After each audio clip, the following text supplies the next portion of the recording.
السلام علیکم ورحمۃ اللہ وبرکاتہ۔ سنڈے کمنٹ باکس کے ایک نئے ایپیسوڈ کے ساتھ میں آپ لوگوں کا بھائی اے ایم قاسمی آپ لوگوں کی خدمت میں حاضر ہوں، اور آج جو ہے نا آپ لوگوں کو بہت بڑا ایپیسوڈ ملنے والا ہے انشاءاللہ۔ 40-50 منٹ کا یہ ایپیسوڈ رہے گا آج کا۔ اس کی وجہ یہ ہے کہ پچھلے سنڈے میں جو ہے نا کیمرہ خراب ہو گیا تھا۔ میں نے آپ لوگوں کو بتایا تھا کہ کیمرہ خراب ہو گیا، اور اس کے پچھلے ہفتے کچھ اور پرابلم تھی، تو کئی ہفتوں سے آپ کو بڑا شارٹ ایپیسوڈ مل رہا تھا۔ تو کیمرہ بھی اب نیا آ گیا ہے، اور اس مہینے میں تو کچھ زیادہ ہی نقصان ہو گیا۔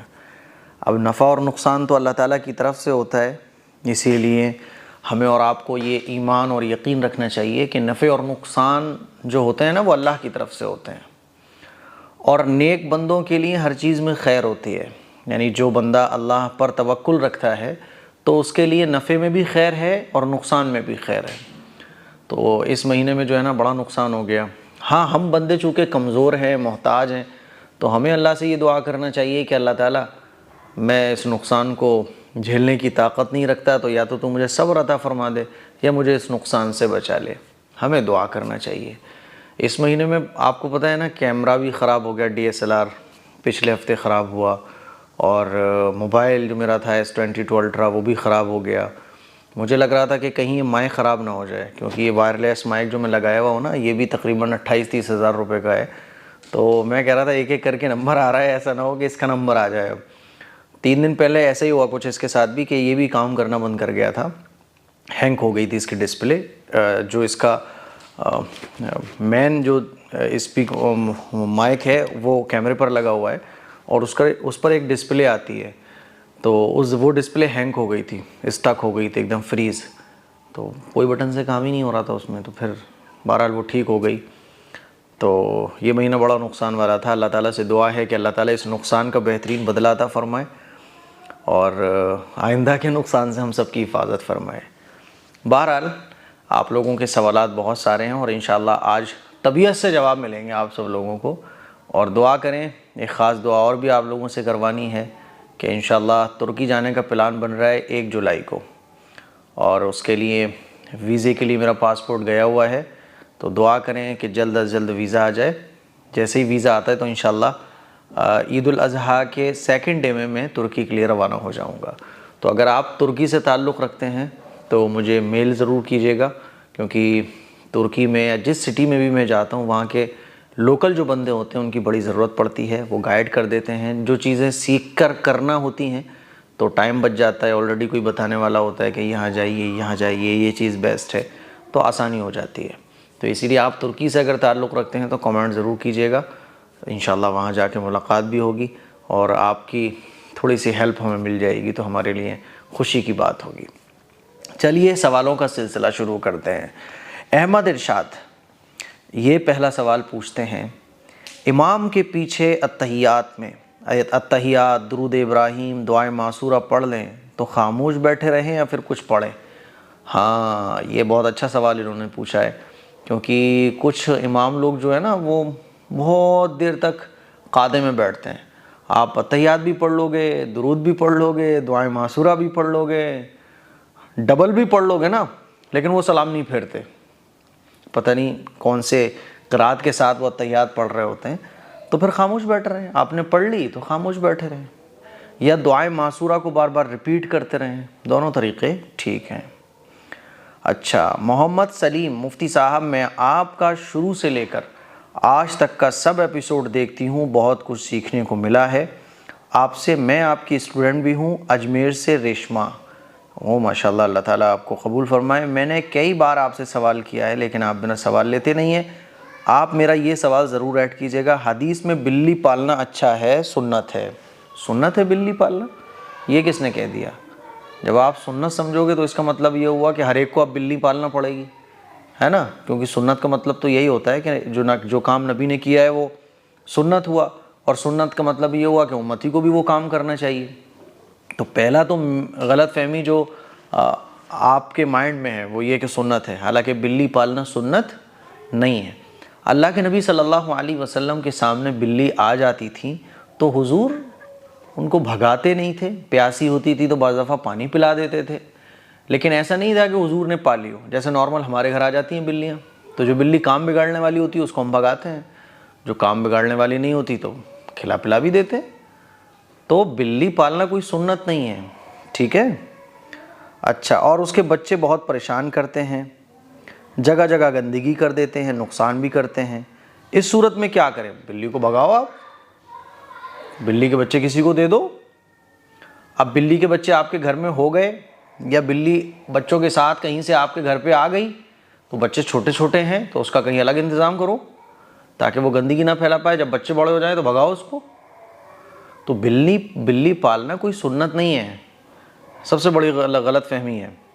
بلی سنت نہیں ہے, ٹھیک ہے, پال سکتے ہو آپ, ٹھیک. چلیے, تو اب تو ناراض نہیں ہے نا, آپ کا سوال کا جواب میں نے دے دیا ہے. ندا یہ پوچھتی ہیں, مفتی صاحب مجھے آپ سے ایک مشورہ کرنا ہے. میں اپنے ہسبینڈ کی دوسری بیوی ہوں, ہمارے رشتہ ٹوٹنے کی کگار پر ہے. ہماری ایک بیٹی بھی ہے. خدا کے لیے ہمارے رشتے کو بچانے کا کوئی راستہ ضرور ہوگا. آپ کے پاس, آپ کو کیسے بات کروں, مجھے بات بتائیں. میری بیٹی کی مستقبل کا سوال ہے. دیکھیے, میاں بیوی کے درمیان جب بھی جھگڑے ہوں تو جھگڑے ہوتے ہیں تو ہوتا کیا ہے کہ ہسبینڈ یہ سوچ رہا, ہسبینڈ کی یہ چاہت ہوتی ہے, بلکہ ہسبینڈ یہ چاہتا ہے میری بات مانی جائے, بیوی یہ چاہتی ہے جو میں بول رہی ہوں وہ مانا جائے. اس موقع پر میاں بیوی کو ایک دوسرے کو سمجھنا چاہیے. اگر بیوی زیادہ سمجھدار ہے تو بیوی ہسبینڈ سے کہے کہ دیکھو ہم دونوں ایک دوسرے کو سمجھنے کی کوشش کرتے ہیں, آپ میری بات کو سمجھو, میں آپ کی بات کو سمجھوں گا, میں آپ کی بات کو سمجھوں گی, اور دونوں لوگ جو ہے نا اپنی بات پوری پہلے. ایسا ہوتا کیا ہے کہ بحث والا انداز ہو جاتا ہے. کبھی بھی میاں بیوی کے درمیان بحث والا انداز نہیں ہونا چاہیے گفتگو میں, ٹھیک ہے. اور اگر بحث والا انداز سامنے والا بنا بھی رہا ہے تو آپ پھر تھم جاؤ, تھوڑا سا اس کو پوری بات بولنے دو, کیونکہ آپ بھی اگر بیچ میں بولو گی تو پھر بحث بڑھتی چلی جائے گی, اور وہ جو نارمل گفتگو ہو رہی تھی وہ بحث میں چینج ہو جائے گی. اور جب بات چیت بحث میں چینج ہوتی ہے تو پھر اس کا رزلٹ زیرو نکلتا ہے, اور پھر یہ بحث میں جو بات چیت تبدیل ہو جاتی ہے پھر وہ نفرت کا, آپس میں بغض کا, آپس میں لڑائی کا سبب بھی بنتی ہے, ریزن بنتی ہے, ٹھیک ہے.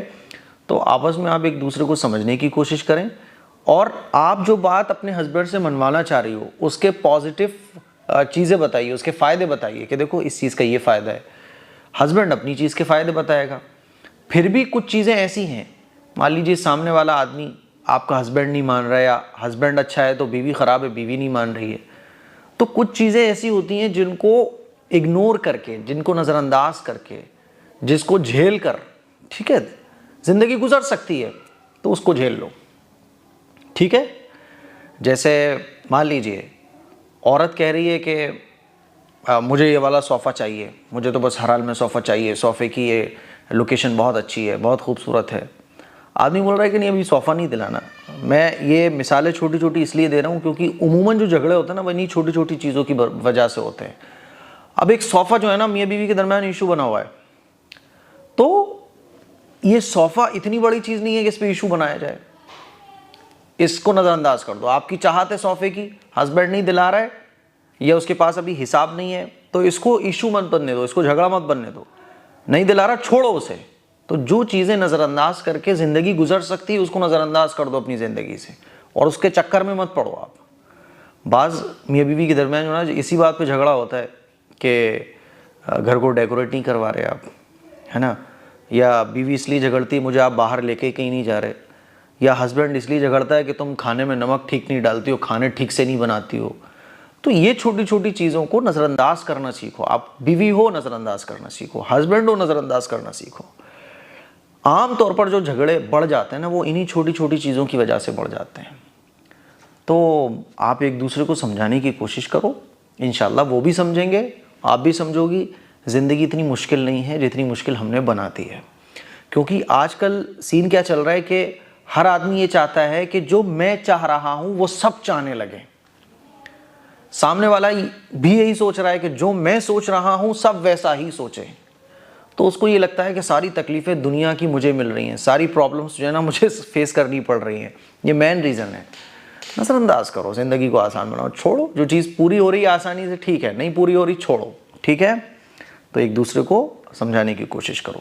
ثنا اظہر, آپ کیسے ہیں؟ میں دوسری بار سوال کر رہی ہوں، میرے سوال کا جواب ضرور دیجیے گا۔ میرے 3 سوال ہیں، انہوں نے 3 سوال پوچھے۔ نمبر 1، جب ہم حساب لگاتے ہیں کہ ہم صاحب نصاب ہے یا نہیں ہیں، ہم پر قربانی واجب تو نہیں ہے، تو کیا ہمیں ان پیسوں کا بھی حساب لگانا چاہیے جو ہم نے کسی کو قرض دیے ہیں اور وہ بقرعید عید الاضحیٰ سے پہلے لوٹائے گا بھی نہیں؟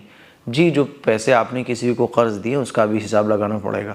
نمبر 2، کوئی ہمیں دھوکے سے پھٹا ہوا نوٹ دے دیتا ہے اور ہمیں پتہ بھی نہیں ہوتا، بعد میں دیکھتے ہیں کہ یہ نوٹ تو پھٹا ہوا ہے، وہی نوٹ لے کر ہم کسی اور سے کچھ خرید لیتے ہیں اور بنا بتائے ان کو دے دیتے ہیں، یہ تو دھوکہ ہو گیا۔ جی بالکل دھوکہ ہو گیا، کسی نے آپ کو دھوکہ دیا، پھر آپ نے کسی اور کو دھوکہ دے دیا، تو دھوکہ ہے۔ کوئی بھی نوٹ آپ کے پاس پھٹا ہوا آ جاتا ہے تو آپ دکان والے کو بول کے چلاؤ کہ دیکھو یہ نوٹ اتنا پھٹا ہے، چلا لو گے؟ تو وہ کہے چلا لیں گے، دے دو آپ۔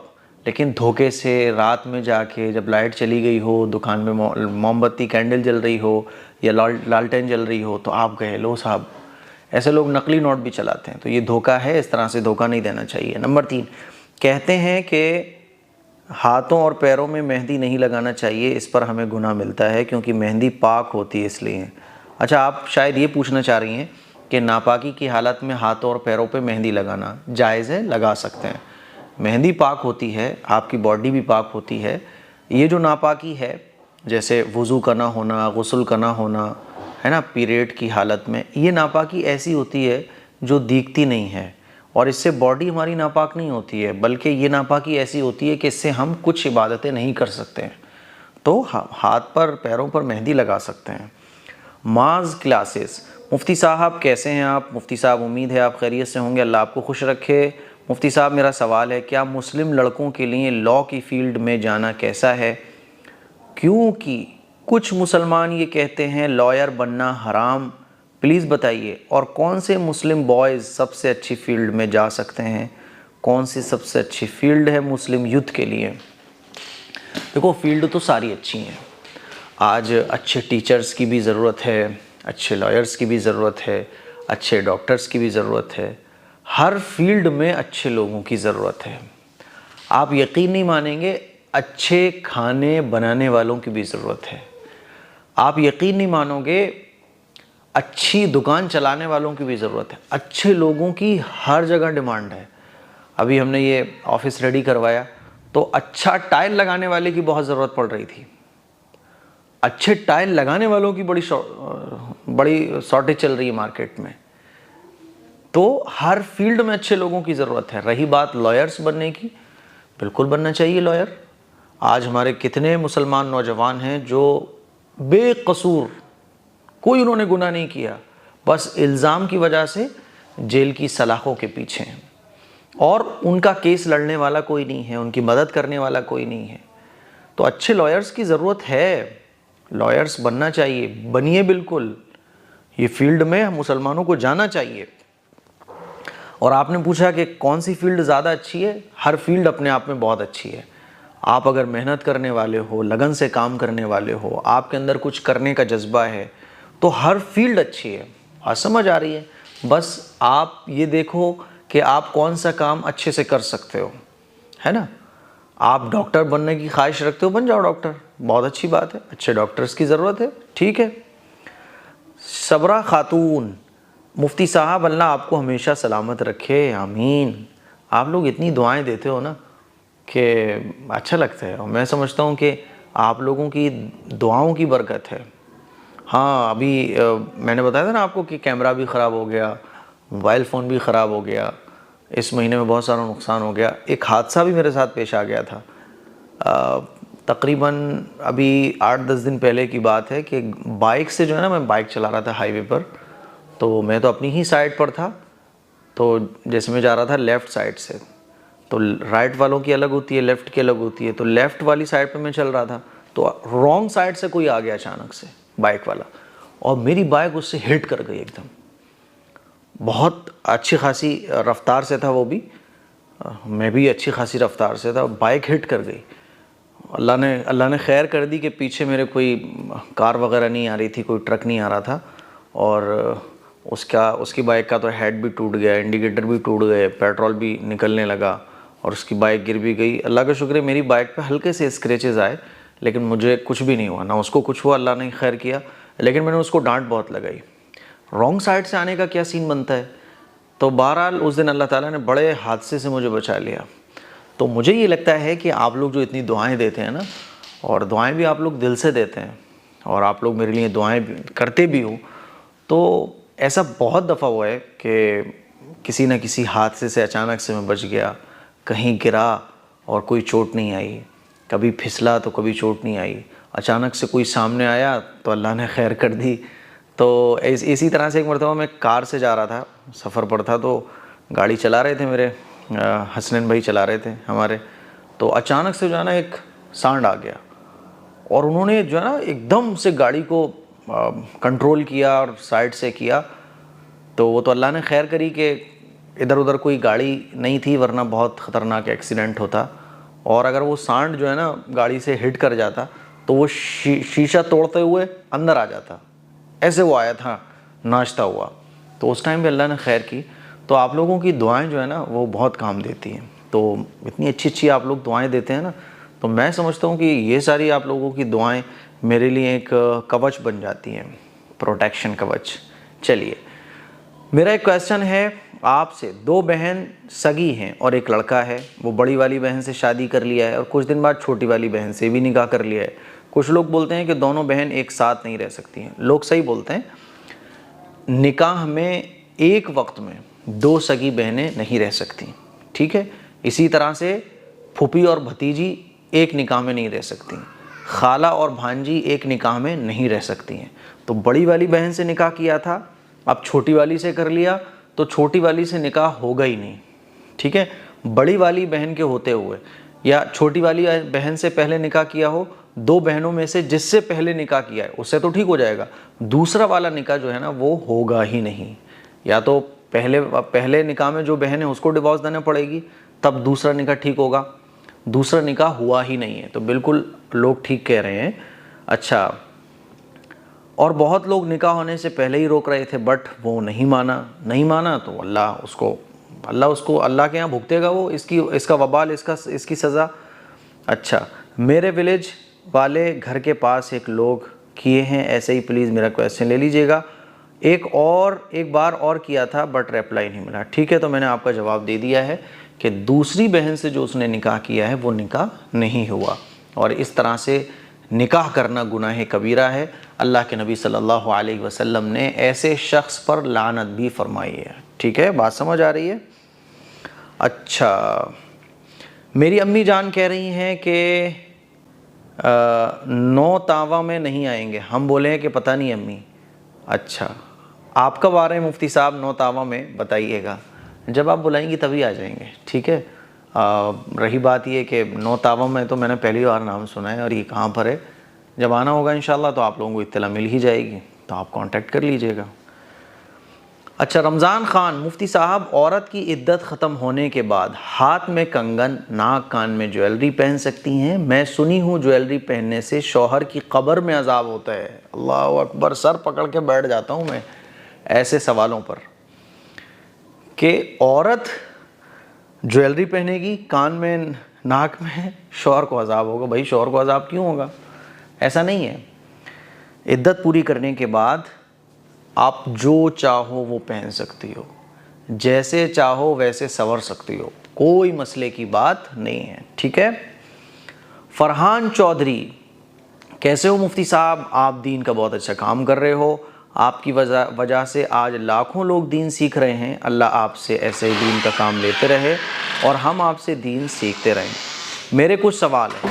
نمبر 1, میں نے خواب میں دیکھا ہے کہ مکے میں ہوں اور وہاں پر ایک لڑکی دین کی باتیں بتا رہی ہے لیڈیز کو, میں بھی وہیں پر ہوں, میں اس کے چہرے کو دیکھ رہی ہوں, وہ میرے جیسی لگ رہی ہے, ایسا لگ رہا ہے کہ میں ہی ہوں. اس خواب کی تعبیر بتا دیجئے. میں نماز کی پابندی کرتی ہوں. اس خواب کا مطلب یہ ہے کہ اللہ تعالیٰ آپ کو اپنے دین کے لیے قبول فرما چکا ہے, اور اللہ نے چاہا تو آپ کو دین کے راستے میں بہت بڑی بڑی خوشیاں ملنے والی ہیں, ٹھیک ہے. اچھا, نمبر 2, اس خواب سے ایک دن پہلے میں نے یہ خواب دیکھا ہے کہ میں اور میری فرینڈس ہم سب بیٹھے ہیں ایک ساتھ, وہاں سے ایک قاری صاحب نکل کر گئے ہیں، بس اتنا ہی خواب دیکھا تھا، یہ تو نارمل ہے، کوئی مسئلہ نہیں ہے، ٹھیک ہے۔ نمبر 3، میں نے اپنے آپ کو برہنہ حالت میں کئی بار دیکھا ہے خواب میں۔ برہنہ حالت میں اگر آپ نے اپنے آپ کو خواب میں دیکھا ہے تو غور کیجئے گا کہیں چھوٹے چھوٹے گناہ تو آپ سے نہیں ہو رہے ہیں، تو ان گناہوں کو چھوڑنے کی کوشش کریں۔ نمبر 4، اور پریگننٹ بھی بہت بار دیکھا ہے، ابھی میری شادی بھی نہیں ہوئی ہے۔ پریگننٹ ہونے کا مطلب یہ ہے کہ انشاءاللہ اللہ تعالیٰ، جو میں نے آپ کو پہلے بتایا نا کہ اللہ تعالیٰ آپ کو دین کے لیے قبول فرمائے گا، دین کے راستے میں آپ کو بہت بڑی بڑی خوشیاں ملنے والی ہیں۔ ان خوابوں کی تعبیر یہی ہے۔ جن سے میرا رشتہ ہوا ہے انہوں نے خواب میں یہ دیکھا کہ ہمارے ایک بیٹا ہے، وہ بہت خوبصورت ہے۔ اچھا، میں ان دونوں کا فوٹو کھینچ رہی ہوں۔ تو ان خوابوں کی تعبیر یہی ہے کل ملا کے، ٹھیک ہے۔ ابھی فی الحال اذان ہو رہی ہے، انشاءاللہ باقی کے جو سوالات ہیں وہ نماز کے بعد انشاءاللہ میں لیتا ہوں۔ السلام علیکم ورحمۃ اللہ۔ السلام علیکم ورحمۃ اللہ۔ تو نماز اور کھانے وغیرہ سے فارغ ہونے کے بعد میں دوبارہ آپ لوگوں کی خدمت میں سنڈے کمنٹ باکس کے ایپیسوڈ کے ساتھ حاضر ہوں۔ ابھی جب میں ایپیسوڈ ریکارڈ کرنے کے لیے آیا، مائک وغیرہ میں نے سٹارٹ کیا تو مائک سٹارٹ ہی نہیں ہو رہا تھا۔ میں سوچنے لگا اللہ اکبر، اللہ حفاظت فرمائے کہیں ایسا نہ ہو کہ یہ مائک سٹارٹ نہ ہو اور ایپیسوڈ یہیں پر سٹاپ ہو جائے۔ خیر، اللہ کے فضل سے وہ سٹارٹ ہو گیا۔ چلیے آپ لوگوں کے سوالوں کا دوبارہ سے سلسلہ شروع کرتے ہیں۔ ایک ہی وقت میں ایپیسوڈ ریکارڈ کرنا پاسبل نہیں ہوتا، کیونکہ ڈی ایس ایل آر میں جو میموری کارڈ ہے وہ تھوڑا سا کم ہے، جس کی وجہ سے آدھے گھنٹے کا ہی ایک بار میں ریکارڈ ہو سکتا ہے، اور پھر ایک ساتھ 1 گھنٹے کے لیے بیٹھنا پاسبل بھی نہیں ہوتا ہے، کیونکہ کبھی کوئی آ گیا ملنے، کبھی کوئی آ گیا، کچھ کام آ گیا، تو اسی لیے آپ کو یہ بڑا ایپیسوڈ 2 شفٹوں میں مل رہا ہے۔ SR حسین، ان کا بہت اہم سوال لگ رہا ہے۔ مفتی صاحب، میں نے اپنے کاروبار سود پر لون لے کے سٹارٹ کیا تھا، جو میری انکم ہے وہ حلال کیسے ہوگی، اور میں نے جتنا سود دے دیا ہے اور دینا ہے اس کا کفارہ کیسے ہوگا؟ دیکھیے، سود یعنی آپ نے لون پر پیسہ لے کے اپنے بزنس سٹارٹ کیا۔ بزنس آپ کا کس چیز کا ہے؟ بزنس اگر آپ کا حلال کا ہے تو آپ کی انکم حلال ہے۔ ہاں، لون پر پیسہ لے کر کاروبار سٹارٹ کرنا یہ الگ گناہ ہے، لون پر پیسہ لینا یہ گناہ ہے، ٹھیک ہے۔ تو اب کاروبار سٹارٹ کر لیا تو اس کا مطلب یہ نہیں ہوگا کہ آپ کا جو حلال کاروبار ہے اور اس حلال کاروبار کی جو انکم ہے وہ بھی حرام ہو جائے، ایسا نہیں ہے۔ جو آپ نے لون پر پیسہ لیا وہ گناہ کا کام آپ نے کیا۔ اللہ سے توبہ کریں، استغفار کریں اور سچی پکی توبہ کریں، اور جتنی جلدی ہو سکے اس لون کے اماؤنٹ کو بند کروائیں۔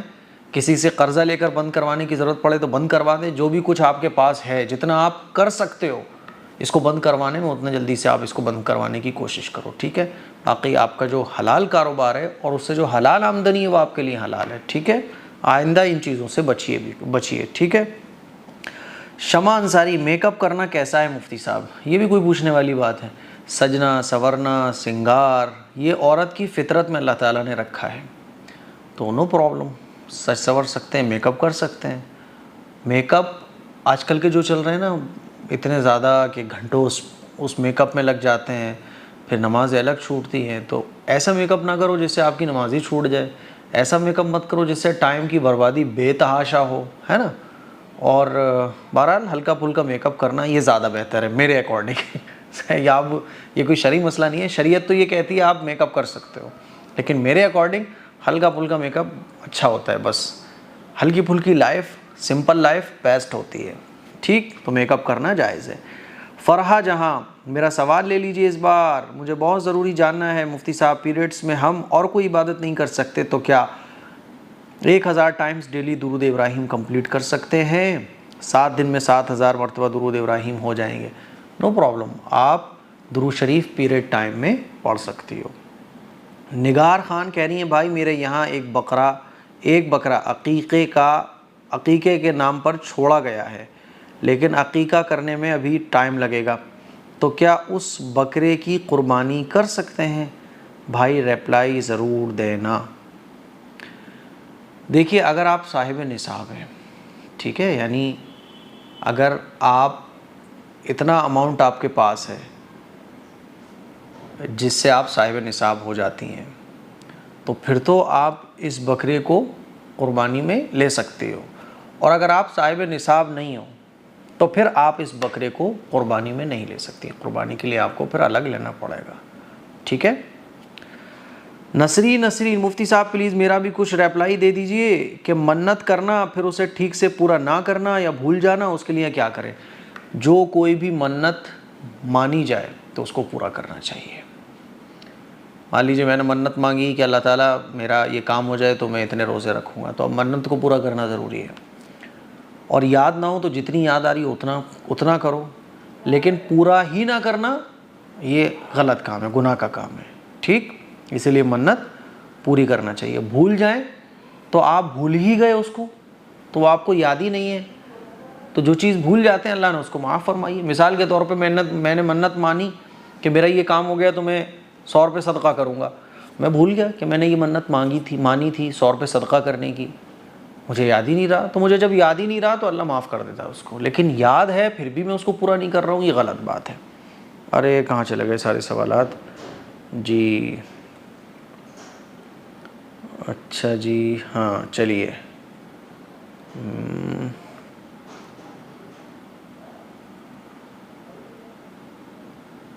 ادیب اعظم یہ پوچھتے ہیں میں اب کبھی سوال اور ویڈیو نہیں دیکھوں گی، دھمکی؟ میں اس کو دھمکی سمجھوں یا محبت والی ناراضگی سمجھوں؟ میں نے آپ کو مظفر نگر آنے کو بھی کہا تھا، مجھے نہیں کہا آپ نے، مجھے آپ کا کوئی ایسا میسیج نہیں ملا جس میں آپ نے یہ کہا ہو کہ مظفر نگر آئیے گا۔ اچھا بٹ میری دعا ضرور کرنا، سوال تو آپ لیتے نہیں ہیں، اللہ میری تمنا پوری کرے۔ میرا سوال نہیں لیا آپ نے آج بھی۔ میرا نام شبینہ ہے، میں بہت پرانی سبسکرائبر ہوں، میرا سوال کبھی نہیں لیتے آپ، اتنی ناراض ہیں تو ایک محبت بھرا سوری میں آپ کو بولنا چاہتا ہوں، اور آپ کا سوال مجھے ملا نہیں ہے، معذرت چاہتا ہوں، آپ کا سوال اگر ملتا تو میں ضرور لیتا، اور انشاءاللہ میں مظفر نگر جب آؤں گا، میرے بہت کلوز فرینڈ ہیں جو مظفر نگر میں رہتے ہیں، حضرت مولانا ندیم صاحب قاسمی دامت برکاتہ العالیہ، میں ان کے یہاں جب آؤں گا تو آپ کو انشاءاللہ ضرور بتاؤں گا، اور تب آپ کے گھر آنے کی آپ کی خواہش بھی پوری کر دوں گا۔ خورشید عالم بقرعید کے دوسرے دن لڑکے کو دیکھنے یا لڑکی کو دیکھنے جا سکتے ہیں یا نہیں؟ جمشید پور سے پوچھ رہے ہیں۔ لڑکے کو دیکھنے جاؤ، لڑکی کو دیکھنے جاؤ، عید والے دن جاؤ، باسی کو جاؤ، کبھی بھی جاؤ، کوئی پرابلم کی بات نہیں ہے۔ نکاح آپ جیسے پورے سال میں کبھی بھی، رات میں، دن میں، دوپہر میں، صبح میں، شام میں، جب چاہو جب کر سکتے ہو، اسی طرح سے لڑکی کو دیکھنے بھی جا سکتے ہو، ٹھیک۔ چلیے صاحب اگلا سوال ہے، کہاں چلا گیا؟ شیخ نرگس یہ پوچھتی ہیں، میرا سوال نہیں آپ سے گزارش ہے، ارے ماشاءاللہ، کہ آپ مجھے کوئی ایسی دعا بتائیے جس سے نکاح جلدی ہو سکے، زیادہ لیٹ نہ ہو، میں دنیا کی ان سب گناہ میں نہیں پھنسنا چاہتی ہوں، آپ سے التجا ہے کہ میرے لیے دعا کریں۔ میں آپ کے لیے ضرور دعا کروں گا، اور آپ جو ہے نا، قرآن مجید کی ایک آیت ہے، ربنا حب لنا من ازواجنا وذریاتنا قرۃ اعین وجعلنا للمتقین اماما، یہ جو دعا ہے 19ویں پارے میں سورہ الفرقان کی بالکل آخری آیتوں میں ہے، ٹھیک ہے۔ تو آخری 19ویں پارے کی جو سورت، 19واں پارہ جب آپ اوپن کرو گی نا تو جو سورت چل رہی ہے، تو یہ سورت جہاں ختم ہو رہی ہے وہیں پر یہ آیت ہے، ٹھیک، 1-2 آیتیں پہلے، تو اس آیت کو آپ یاد کر لو، اور جب بھی دعا مانگو تو اس دعا کو مانگو، ربنا حب لنا من ازواجنا، ٹھیک ہے۔ اور اتحیات پڑھتے ہیں نا، تو اتحیات کے بعد درود شریف پڑھتے ہیں اور دعائے معصورہ پڑھتے ہیں، تو اس کے بعد بھی آپ اس دعا کو پڑھ سکتی ہو، ربنا حب لنا من ازواجنا وذریاتنا قرۃ اعین وجعلنا للمتقین اماما، ٹھیک ہے۔ انشاءاللہ اللہ نے چاہا تو آپ کو بہترین رشتہ مل جائے گا۔ دیکھو ہم لوگ رشتے میں عام طور پہ جو دیری ہوتی ہے نا، وہ کیوں ہوتی ہے؟ کیونکہ ہم پرفیکٹ دیکھ رہے ہوتے ہیں، اور ہم اپنے آپ کو پرفیکٹ سمجھ رہے ہوتے ہیں، اور سامنے والے کو ہم 1-2 کمیاں نظر آ جائیں تو ہم ان کمیوں کو، حالانکہ ان کمیوں کے ساتھ زندگی گزر سکتی ہے، کمیوں سے خالی کوئی بھی انسان اس دنیا میں نہیں ہے، سب کے اندر کمیاں ہیں، میرے اندر بھی ہیں، آپ کے اندر بھی ہیں، سب کے اندر کچھ نہ کچھ کمیاں ہوتی ہیں، تو کچھ ایسی کمیاں جن کے ساتھ زندگی گزر سکتی ہے، گزار لو، چھوڑو، زیادہ چکر میں مت پڑو، جتنے زیادہ چکر میں پڑو گے پرفیکٹ دیکھنے کے، نکاح نہیں کر پاؤ گے۔ جب 30 سال کی عمر پہ پہنچو گے تو سوچو گے یار وہ ابھی 1 سال پہلے جو رشتہ آیا تھا کتنا بڑھیا تھا یار، میں نے اس کو ریجیکٹ کر دیا۔ پھر 30 سال کی عمر میں جو رشتے آ رہے ہوتے ہیں اس میں آپ